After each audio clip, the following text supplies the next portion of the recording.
नमस्कार दोस्तों, आज की यह कहानी 3 सन्यासियों और एक सुंदर विधवा महिला की है जो गांव की वेश्या थी।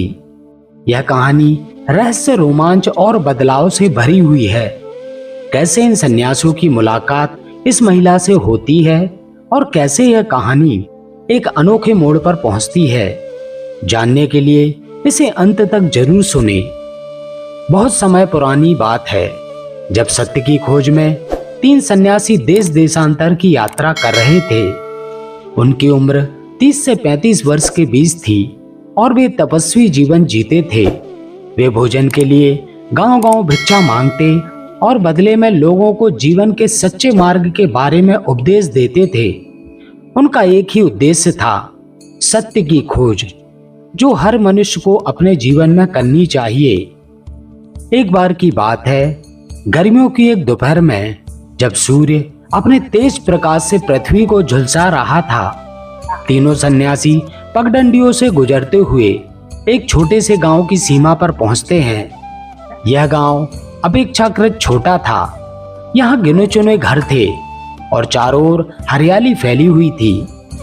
गांव के लोग सीधे साधे और आशावादी थे। वे अपनी जीविका के लिए कृषि पर निर्भर थे और दिन भर खेतों में मेहनत करते। सन्यासियों ने गांव में प्रवेश किया और भिक्षा मांगने लगे। वे एक एक घर जाकर भिक्षाम देहि कहकर अन्न और जल मांगते। गांव के लोग उन्हें श्रद्धा से भोजन देते और उनके उपदेश को ध्यान से सुनते। कुछ लोग अपनी समस्याएं भी उनसे साझा करते, जिनका सन्यासी धैर्यपूर्वक समाधान बताते। धीरे धीरे पूरे गांव में उनकी भिक्षा पूरी हो गई। लेकिन गांव के कोने में एक झोपड़ी थी जो सबसे अलग थी। वह गांव के अंतिम छोर पर खड़ी थी और वहां कोई आता जाता नहीं था। भिक्षा के दौरान एक सन्यासी ने एक ग्रामीण से पूछा, भाई, यह झोपड़ी किसकी है? हमने पूरे गांव से भिक्षा ले ली, लेकिन इस घर से नहीं। ग्रामीण का चेहरा अचानक गंभीर हो गया। उसने धीरे से कहा, बाबा जी, उस झोपड़ी में मत जाइए। सन्यासी ने आश्चर्य से पूछा, ऐसा क्यों? वहां कौन रहता है? ग्रामीण ने संकोच से कहा, वहां एक विधवा स्त्री रहती है, लेकिन अब वह एक वेश्या बन चुकी है। गांव के सभी पुरुष रात में उसके पास जाते हैं। वह अत्यंत सुंदर है और जिसने भी उसे देखा वह खुद को रोक नहीं सका। उसकी काली गहरी आंखें और आकर्षक शरीर किसी को भी मोह में डाल सकते हैं। तीनों सन्यासी ग्रामीण की बात सुनकर एक दूसरे की ओर देखने लगे। उन्होंने एक दूसरे को इशारा किया और उनमें से एक ने कहा, ठीक है, हम वहां नहीं जाएंगे। ग्रामीण संतुष्ट होकर चला गया। लेकिन सन्यासियों के मन में जिज्ञासा जाग उठी। वे सोचने लगे, क्या सच में इस महिला का सौंदर्य इतना प्रभावशाली है? क्या वह केवल उसकी सुंदरता का आकर्षण है या कुछ और? आखिरकार तीनों ने निर्णय लिया कि उन्हें इस महिला से मिलना चाहिए। वे देखना चाहते थे कि वह कैसी है और क्या वास्तव में उसका आकर्षण इतना शक्तिशाली है कि कोई भी उसके वश में हो जाए। वे धीरे धीरे झोपड़ी की ओर बढ़ने लगे। जब वे वहां पहुंचे तो उन्होंने दरवाजे के सामने खड़े होकर आवाज लगाई, भिक्षाम देहि। कुछ क्षणों बाद झोपड़ी का दरवाजा खुला और भीतर से एक स्त्री बाहर आई। वह सचमुच अद्भुत सौंदर्य की धनी थी। उसके लंबे घने बाल उसकी कमर तक लहराते थे।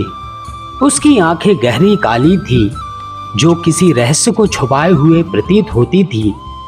उसका रंग अत्यंत गोरा और शरीर सुडौल था। सन्यासियों ने एक क्षण के लिए उसे देखा, लेकिन तुरंत अपने मन को स्थिर कर लिया। महिला ने एक मोहक मुस्कान के साथ उन्हें प्रणाम किया और कहा, यह मेरे लिए सौभाग्य की बात है कि आज मेरे द्वार पर सन्यासी आए हैं। पहले तो यहाँ केवल पुरुष आते थे, लेकिन वे किसी और उद्देश्य से आते थे। आज पहली बार कुछ सन्यासी भिक्षा मांगने आए हैं। उसके स्वर में एक अजीब सी नटखट थी जो किसी को भी प्रभावित कर सकती थी। सन्यासियों ने शांत भाव से कहा, देवी, क्या हमें कुछ भोजन या पानी मिल सकता है? महिला ने हंसते हुए कहा, भोजन छोड़िए, कुछ और चाहिए तो बताइए। सन्यासी मुस्कुराए और बोले, नहीं देवी, हम मोह माया से दूर हैं, हमें केवल थोड़ा जल पिला दीजिए। महिला ने इशारा किया, तो आइए भीतर चलिए, मैं आपको पानी लाकर देती हूँ। तीनों सन्यासियों ने देखा कि यह महिला अत्यंत चतुर है। उसकी बातें और उसका रूप किसी साधारण पुरुष को वश में करने के लिए पर्याप्त थे। फिर भी वे निडर होकर भीतर चले गए। वे जमीन पर बैठ गए और कुछ देर बाद महिला पानी लेकर आई। उन्होंने पानी पिया और वह उनके सामने बैठ गई। तभी उनमें से एक सन्यासी ने उससे पूछा, देवी, क्या तुम्हारा स्वभाव बचपन से ही ऐसा था या परिस्थितियों ने तुम्हें ऐसा बना दिया? महिला ने पहली बार चौंक कर देखा। उसने कहा, आज तक किसी ने मुझसे यह प्रश्न नहीं किया। लोग मेरे पास आते हैं लेकिन केवल मेरे शरीर को पाने के लिए। कोई मुझसे यह नहीं पूछता कि मैं कौन हूँ, मेरा अतीत क्या है, मैं क्या चाहती हूँ। इतना कहते ही उसकी आंखों में हल्की सी नमी आ गई। कुछ क्षणों की चुप्पी के बाद महिला ने कहना शुरू किया, मेरे पति की मृत्यु कुछ महीने पहले हो गई। मैं अकेली रह गई। ना कोई सहारा था, ना कोई खेत खलियान था और ना ही कोई काम था। जब मैंने काम की तलाश की तो हर पुरुष मेरा शोषण करने की कोशिश करता। तब मैंने सोचा, क्यों ना मैं स्वयं ही वह बन जाऊं जिससे लोग आकर्षित होते हैं। तीनों सन्यासियों ने गहरी सांस ली। उन्होंने उसकी व्यथा को महसूस किया। अब आप ही बताइए, महिला ने कहा, क्या मैं गलत हूं? जब पेट की आग जलती है तो इंसान कुछ भी करने को मजबूर हो जाता है। समाज बिना कुछ दिए कुछ नहीं देता और बदले में अपना शरीर देकर अपना जीवन चला रही हूं। सन्यासियों ने उसकी बात सुनी, लेकिन वे जानते थे कि यह मार्ग उसे कहीं नहीं ले जाएगा। तीनों सन्यासी ध्यानपूर्वक उसके चेहरे के भावों को पढ़ रहे थे। उनमें से सबसे अनुभवी सन्यासी, जिसे लोग देवशी कहते थे, ने महिला से कहा, देवी, संसार का नियम बड़ा विचित्र है।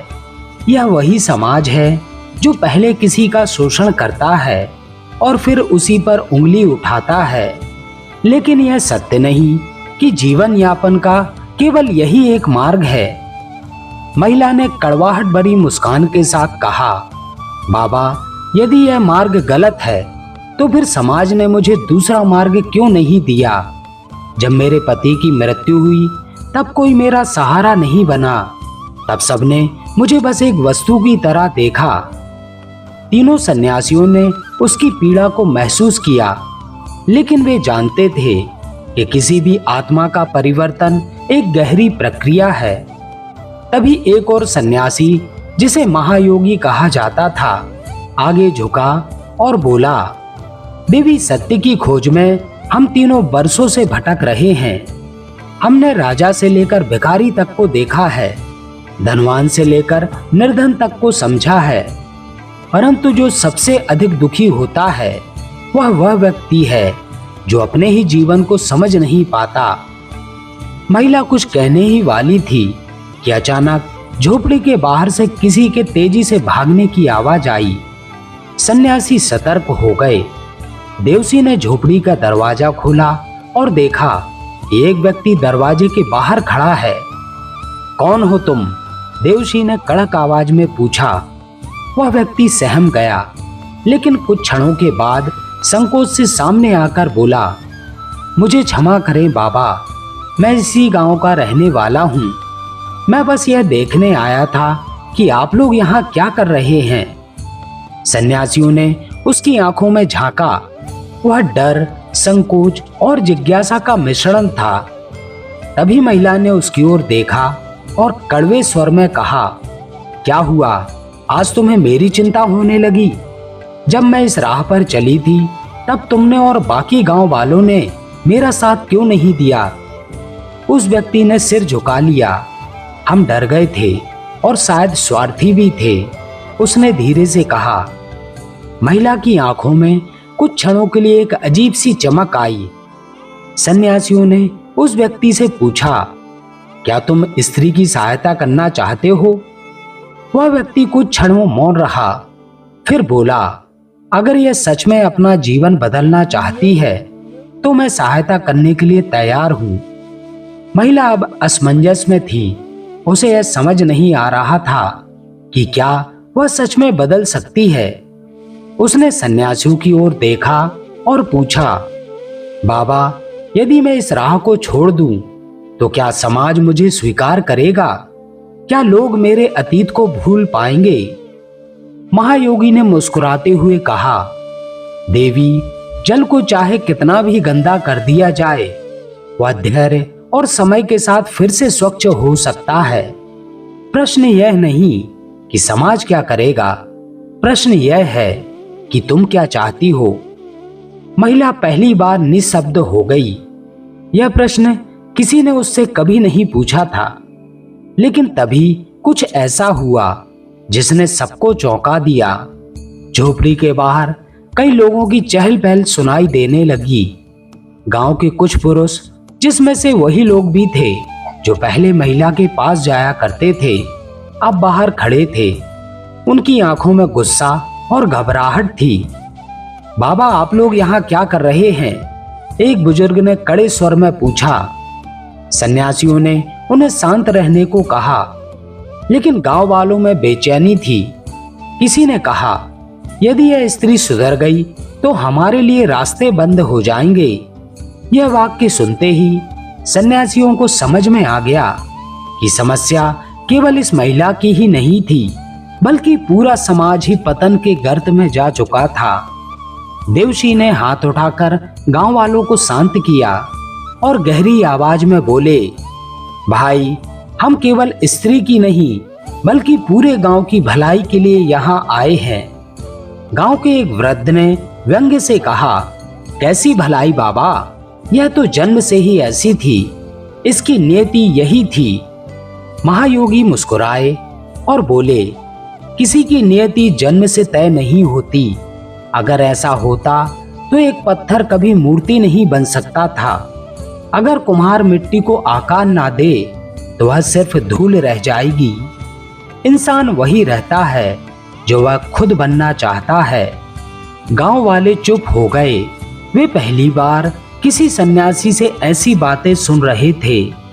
अब तीसरे सन्यासी अचल मुनि ने गांव वालों की ओर देखा और गंभीर स्वर में बोले, तुम लोग इस स्त्री को अपवित्र मानते हो, लेकिन क्या कभी यह सोचा कि इसे इस राह पर धकेला किसने?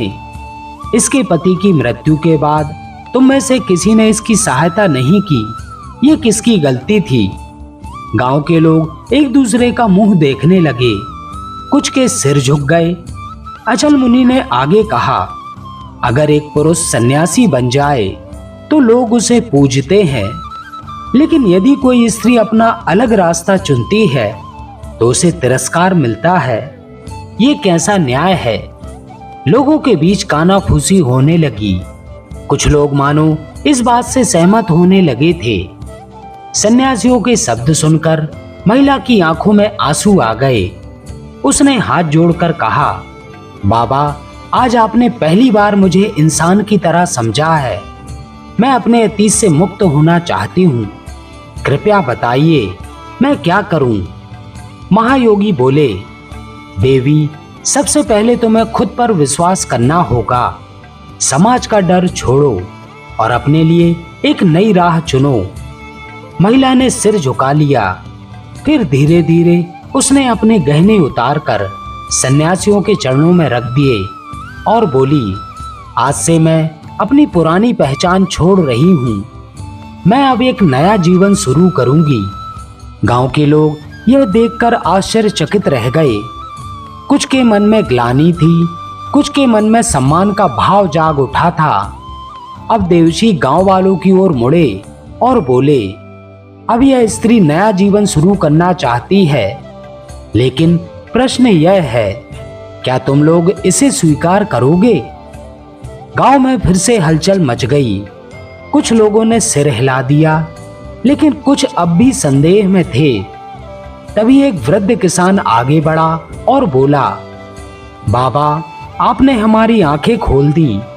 अगर यह अपने जीवन को बदलना चाहती है तो हम इसे स्वीकार करने में कोई संकोच नहीं करना चाहिए। धीरे धीरे और भी लोग सहमत होने लगे। कुछ युवकों ने कहा, अगर यह महिला मंदिर में पूजा पाठ करना चाहती है तो हम इसे रोकेंगे नहीं। सन्यासी मुस्कुराए। वे समझ गए थे कि परिवर्तन की प्रक्रिया आरंभ हो चुकी है। तीनों सन्यासियों ने महिला को आशीर्वाद दिया और कहा, अब तुम अपने जीवन को उस सत्य की ओर मोड़ो जिसकी तुम वर्षों से उपेक्षा कर रही थी। जो भी कठिनाई आए, धैर्य मत खोना। सत्य का मार्ग कठिन होता है, लेकिन यही तुम्हें वास्तविक आनंद देगा। गांव वाले अब पूरी तरह शांत हो चुके थे। कई लोगों ने महिला से क्षमा मांगी और उसे नया जीवन शुरू करने के लिए प्रेरित किया। सन्यासियों ने गांव को अंतिम बार देखा और अपने मार्ग पर आगे बढ़ने लगे। महिला ने उसी दिन से गांव के मंदिर में पूजा पाठ शुरू कर दिया।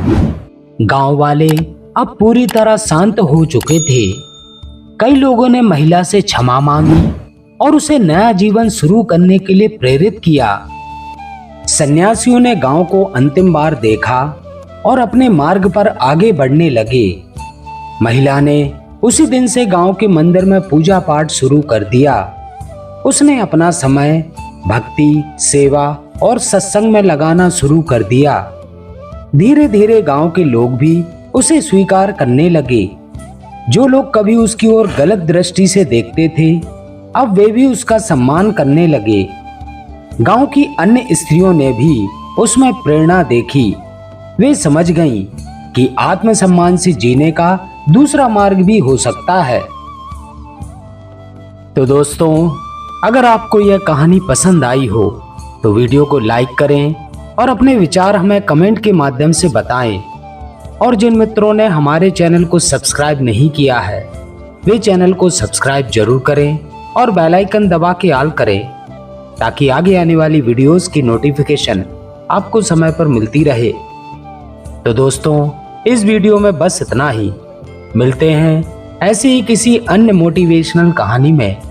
तब तक के लिए अपना ख्याल रखें। नमो बुद्धाय।